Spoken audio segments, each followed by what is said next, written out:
Hi guys, this is Aquifel, and today I'm going to talk about the upcoming NXT TakeOver Brooklyn 2 special event on the WWE Network. And I'm really excited for Saturday, and I want to dive right into the first match, and it's going to be the NXT Tag Team Title Match between the Revival, Dash Wilder and Scott Dawson on the one hand, and the challengers Johnny Gargano and Tommaso Ciampa. Well, we all have seen the Cruiserweight Classic, at least I hope so, and Gargano and Ciampa had a great match there. And there was a lot of tension, but I think for this one they really will get their shit together and be best friends again and a good tag team.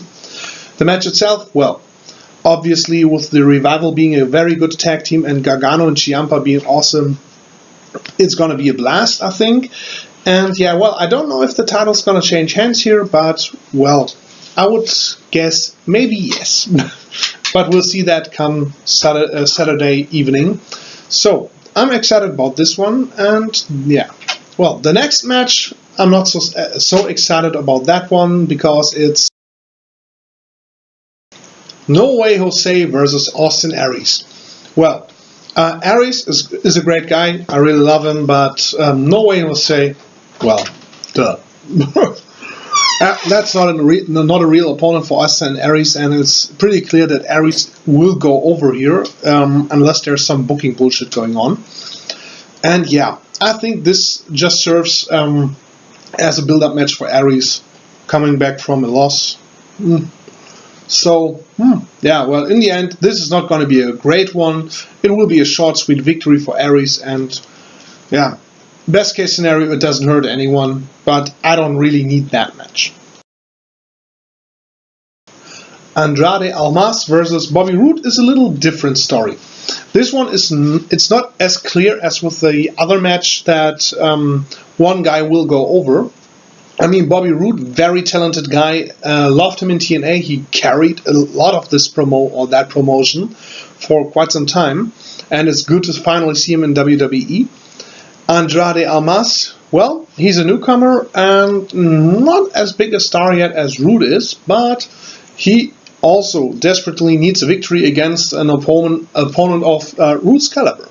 So this one will be close, it will be exciting, I think, and I don't really know with whom to go on this one.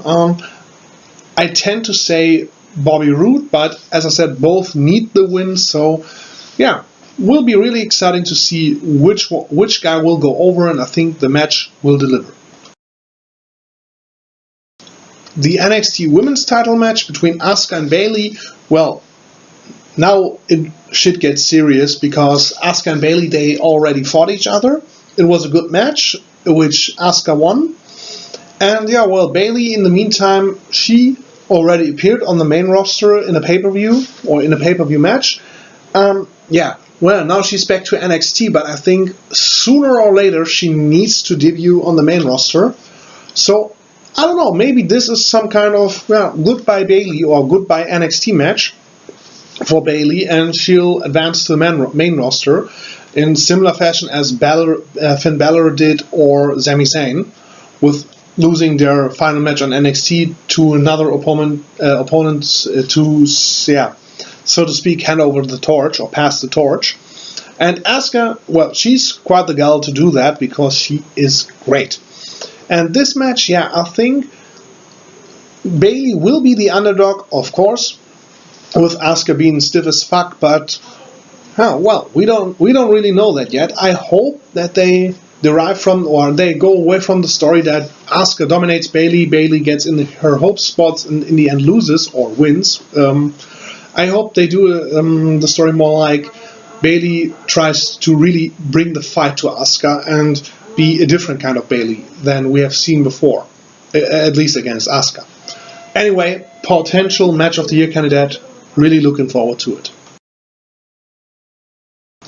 And the final match, the main event, the NXT title match, Samoa Joe versus Shinsuke Nakamura. Nakamura, of course, at the moment, the most legitimate contender for the title. He has delivered in all of his big matches, and he has had quite some of them in the past few months. So obviously he needs to face Samoa Joe. Joe, he did a lot of good on NXT, but yeah, well, people who have seen a lot of Joe matches, especially from TNA, know what I'm talking about when I say he also had some classic Samoa Joe matches, pulling off his trademarks, his typical spots, and yeah, not having as great matches as he did, for example, in Ring of Honor. But, well, against a guy like Shinsuke Nakamura, maybe that will be different. Oh, I really think it will be different because Joe knows that this is a potential dream match, like his match against Kenta Kobashi in 205 was. And yeah, I think many people, two years ago, nobody would have thought that they would see this match. Now, WWE delivers it. So, I hope these two guys will really pull it off. They obviously are talented enough or are awesome enough. So, should be a great main event. I don't see a title change here because, yeah, Joe will stay on NXT while Nakamura sooner or later will advance to the main roster. Looking at the whole card, all 5 matches of the card or of this event, it really has a chance to steal the show compared to SummerSlam, although SummerSlam has a great card too. Anyway, I'm really looking forward to Saturday, and yeah, come Sunday I will review this show, and yeah, of course a SummerSlam preview and the SummerSlam review will shortly follow. Hopefully you'll tune in for that too, and yeah, that's it from me for today. So long.